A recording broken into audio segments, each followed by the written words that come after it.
Welcome to iDream media. So ఈ మధ్య కాలంలో ఎక్కువగా చూస్తున్నాం కదా. సో భార్యాభర్తలు అనే వాళ్ళు విడిపోతున్నారు. కొద్ది కాలానికి 30 ఏళ్ళు కాపురాలు చేసేనే విడిపోతూ ఉన్నారు. బద్ధ శత్రులాగా తయారవుతూ ఉన్నారు. అసలు ఎక్కడ వస్తుంది ఈ తేడా?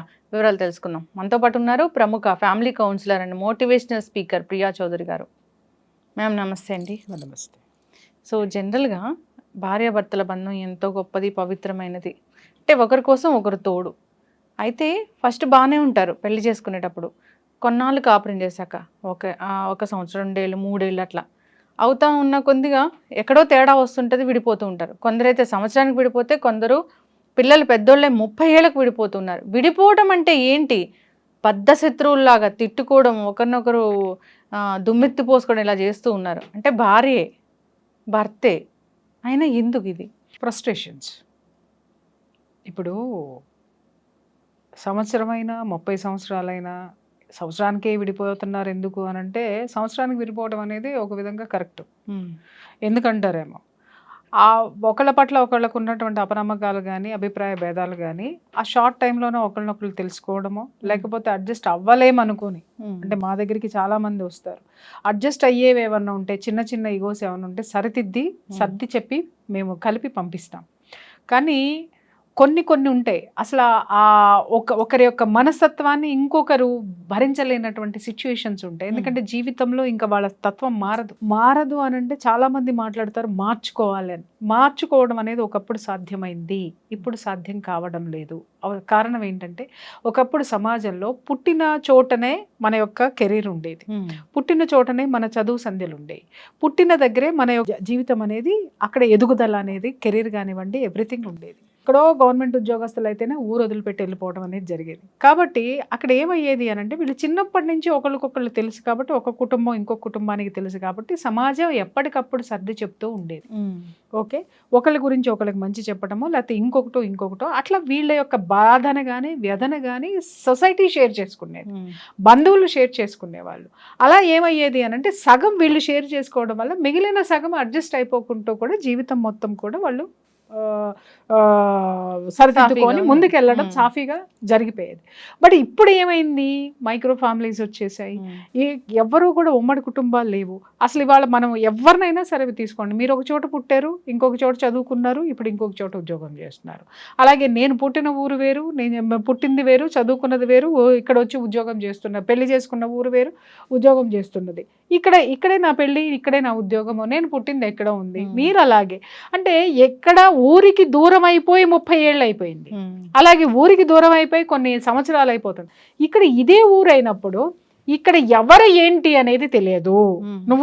మన చుట్టూ ఉన్నటువంటి మనుషులు కానీ, పరిస్థితులు కానీ, వాళ్ళ యొక్క పుట్టుపూర్వోత్తరాలు ఏంటో తెలియదు, వాళ్ళ యొక్క కుటుంబ నేపథ్యాలు ఏంటనేది ఎవరికీ తెలియదు. తెలియకపోవడంతో ఏమవుతుంది అంటే, ఫ్రెండ్షిప్లు కూడా ఇవాళ ఎక్కడ నిలబడవు. చూడండి ఎందుకు నిలబడట్లేదు అని అంటే, ఒకళ్ళ పట్ల ఒకళ్ళకి జెలస్ ఫీల్ అవ్వడము, లేకపోతే ఒకళ్ళనొకళ్ళు అర్థం చేసుకోలేకపోవడము, స్వార్థము, ఈర్ష్య, అసూయ, ద్వేషము ఇవే ఉన్నాయి. ఎందుకు అనంటే, ఏ కుటుంబం, ఆ కుటుంబ నేపథ్యం ఏమిటో తెలియకుండా మన పక్కన ఉన్నారు కదా అని ఫ్రెండ్షిప్ చేయడం, వాళ్ళ తత్వం బయటపడడం, అరే వాళ్ళని సమర్థించుకునే వాళ్ళు లేరు, అలాంటి వాళ్ళే ఇంకొకళ్ళు పక్కన ఉండడం, అబ్బా వీళ్ళతో మనకెందుకులే అని మన ఇంటి తలుపులు మనం క్లోజ్ చేసుకొని లోపల ఉండడం. ఈ విధంగా ఒంటరి జీవితాలు అయిపోయేసరికి ఇక్కడ నీకు షేర్ చేసుకోవడానికి ఎవరున్నారు, నిన్ను సమర్థించడానికి ఎవరున్నారు? ఇంకా ఇప్పుడు నేను కొత్తగా చూస్తున్నది ఏంటంటే, భార్యాభర్తలు విడిపోవాలంటే పొలాలు పెట్టే వాళ్ళే ఉన్నారు, ఇంకా చింకి చాట చేసే వాళ్ళే ఉన్నారు, చుట్టుపక్కల ఉన్న ఫ్రెండ్స్ కానివ్వండి, బంధువులు కానీ. మరి ఇది ఎక్కడ ఒక వెర్రి ఆనందాలో నాకైతే అర్థం కావట్లేదు. సో ఆ సిచ్యుయేషను, ఇతని యొక్క మనస్తత్వం లేదా ఆమె యొక్క మనస్తత్వం మార్చుకునేటటువంటి పరిస్థితులు నీ చుట్టూ ఎక్కడ కనిపిస్తున్నాయి? కనపడవు. ఒకే ఇంట్లో ఇద్దరే ఉండాలి, ఆ ఇద్దరూ మారాలంటే ఈ ఇద్దరికి ఒక సమాజం తోడవ్వాలి, ఆ సమాజంలో చాలా కౌన్సిలింగ్ కావాలి, ఆ చుట్టుపక్కల ఉన్న వాళ్ళ స్నేహం కావాలి, ఒక మంచి వాతావరణం కావాలి, సహృద్భావం ఉండాలి. ఇవన్నీ ఏమీ లేవు, వీళ్ళిద్దరే ఉన్నారు. ఇవి ఎప్పటికీ అతకని బతుకులు అనమాట. అర్థమైపోతుంది, వీళ్ళు మారరు, వాళ్ళు మారరు. 1 ఇయర్లో కేల్కతం దుకాన్ బంద్ అయిపోయింది. పెళ్లి చేసుకున్నాము, సంసారం చేసేసాము, జీవితాన్ని ఎంజాయ్ చేసేసాము. ఆ ఎంజాయ్ చేసేటటువంటి తర్వాత నుంచి ఎవరి మనస్తత్వాలు వాళ్ళకి బయటపడిపోయిన తర్వాత వాళ్ళు అర్థం చేసుకుంటున్నారు, ఎవరి కాళ్ళు బతకలేమనుకుంటున్నారు, విడిపోయి వచ్చేస్తున్నారు. కొంతమంది ఏమనుకుంటారు ఇంకొంచెం చూద్దాం పిల్లలు పుడితే మారుతారేమో అని చెప్పి కొంతమంది పిల్లలు పుట్టేదాకా వెయిట్ చేస్తారు. పిల్లలు పుట్టిన తర్వాత కూడా అదే సిచ్యుయేషన్. మళ్ళీ కొంతమంది ఏం చేస్తారు, పిల్లలు పెద్ద అయిన తర్వాత మారుతారేమో అనుకుంటారు. పెద్ద అయిన తర్వాత కూడా అదే మనస్తత్వం ఉంటుంది. మీరు అన్నారు 30 ఏళ్ళు వచ్చిన తర్వాత ఎందుకు విడిపోతారంటే వీడు మారడు అనేది అప్పటికి అర్థమవుతుంది. అర్థమయిన తర్వాత కానీ వాళ్ళ జీవితంలో బయటికి రావటం అనేది ఉండదు. మీరు అడిగారు రోడ్డు మీద పడి ఎందుకండి ఈ విధంగా ఒకళ్ళు తిట్టుకుంటున్నారు కొట్టుకుంటున్నారు అని అంటే, ఎంతకాలం భరిస్తారు, ఎంతవరకు ఉంటారు వాళ్ళు? ఇన్నాళ్ళ మట్టి ఎందుకు చెప్పలేదు అని అంటే, ఇన్నాళ్ళ వరకు నా భర్త అనుకున్నారు కాబట్టి, నా సంసారం అనుకున్నారు కాబట్టి, భార్యనైనా సరే నా భార్య నా ఇది అనుకున్నారు కాబట్టి గుట్టుగా ఉన్నారు. ఇప్పుడు ఎందుకు రోడ్డు మీద పడ్డారు అని అంటే, భరించడానికి ఇంకా వాళ్ళ దగ్గర ప్లేస్ లేదు. ఇంకా వాళ్ళ మంచితనం ఇక్కడ ఏం మిగల్లా, ఉన్నదంతా తుడిచిపెట్టుకుపోయి ఇంకా తుడిచి మొత్తం క్లీన్ అయిపోయింది. వాళ్ళ యొక్క ఓపిక ఓర్పు అన్ని వాళ్ళు తీసేసుకున్న తర్వాత ఆ ఫ్రస్ట్రేషన్ ఏం చేస్తారు, కనీసం ఇప్పుడైనా సరే వీడు వెధవా లేకపోతే ఈవిడ పలానా అని చెప్పడం అనేది వాళ్ళకి మార్గం, అంతకు మించిన వేరే మార్గం కనపడదు. ఇక్కడ మనకి స్పష్టంగా కనిపిస్తుంది ఏంటి అని అంటే, 30 ఏళ్ల తర్వాత విడిపోవాల్సిన అవసరం ఉందా అండి అని అంటే, కనీసం అప్పుడైనా ఒక మనశ్శాంతి. అప్పటికీ మారకపోతే ఇంకేం చూసుకుని ఉండాలి, ఎందుకంటే ఒంట్లో ఓపిక అయిపోతుంది, ఇంట్లో ఉన్నటువంటి అది అయిపోతుంది, అన్ని వాడికి దోచి పెట్టి అన్ని ఇచ్చినా కూడా ఇచ్చింది తీసుకొని ఇది నాదే మనది అనేటటువంటి తత్వం రానప్పుడు, అరే ఒక గుర్తింపు అమ్మ, ఒక ఆఫీస్ బాయ్ అయినా సరే కాఫీలు టీలు ఇచ్చేటటువంటి పర్సన్ కూడా మనం థ్యాంక్స్ అని చెప్తే పొంగిపోయి మళ్ళీ కాఫీ తెచ్చేటప్పుడు చాలా హ్యాపీగా తీసుకొచ్చిస్తాడు. అలా కాకుండా 10 సార్లు మనం తిట్టుకుంటే కాఫీ తీసుకురా ఎంతసేపు ఉంటావు అది ఇది అనగానే 4వ సారి వాడు ఏం చేస్తాడు అని అంటే, కాఫీ తెస్తాడు కానీ మనస్ఫూర్తిగా పడతాడు. కొన్ని రోజులు పోయిన తర్వాత ఉద్యోగం మానేసి వెళ్ళిపోతాడు. లేదు అని అంటావా, వాడి మొహంలో ఎప్పుడు చూసినా ధైర్యం ఉంటుంది, ఎప్పుడు ఆనందం కానీ ఒక ఇది కానీ ఎందుకు ఉంటుంది అని అంటే, వాడి పట్ల నువ్వు కృతజ్ఞత చూపించలేదే. అదేంటి, వాడికి ఆఫీస్ బాయ్కి కూడా కృతజ్ఞత కావాలనంటే, వాడు కాఫీ ఇవ్వకపోతే నీ కప్పులో కాఫీ రాదు, నీ దగ్గర కాఫీ రాదు. You should say thankful, you should always thankful to him అన్నమాట. హ్యూమానిటీ లేకపోతే ఎలాగా?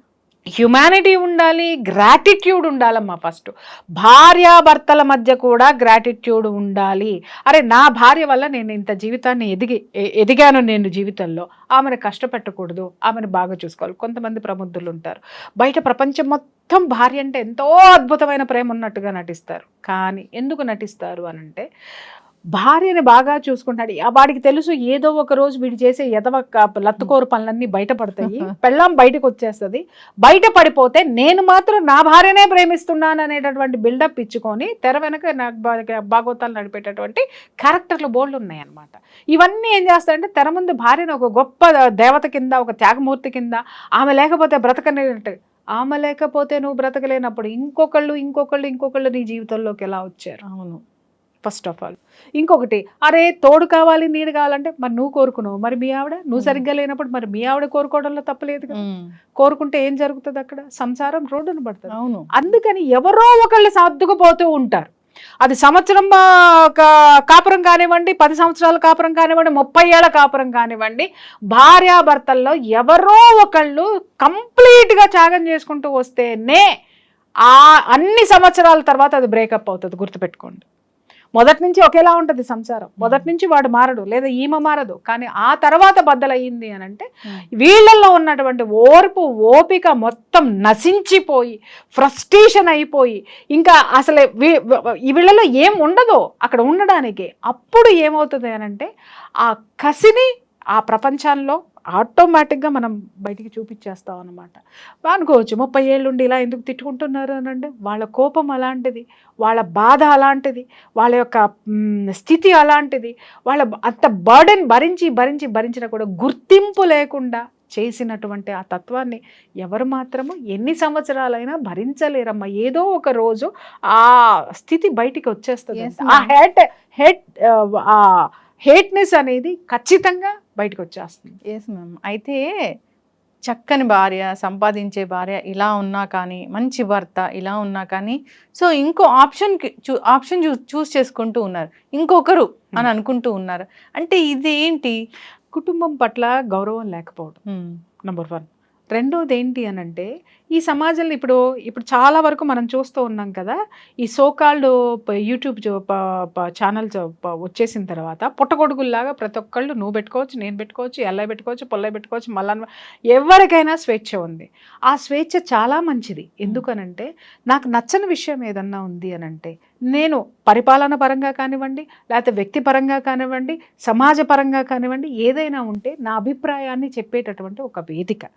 అది చివరికి ఎలా తయారయ్యింది అనంటే ఎవడిష్టం వచ్చినట్టు ఆడు గతి లేని జీవితాలు, క్రమశిక్షణ లేని జీవితాలు, బంధాలకు విలువలు లేనటువంటి జీవితాలు, ఇంకా చెప్పాలంటే విచ్చలవిడితనపు జీవితాలు బ్రతకడాన్ని చూపించే వేదికలు అయిపోయిన తర్వాత ఇవాళ మన స్టూడియోల్లో కూడా చాలా మంది కొంతమందిని తీసుకొచ్చి కూర్చోబెట్టి ఇంటర్వ్యూలు చేస్తూ ఉంటారు.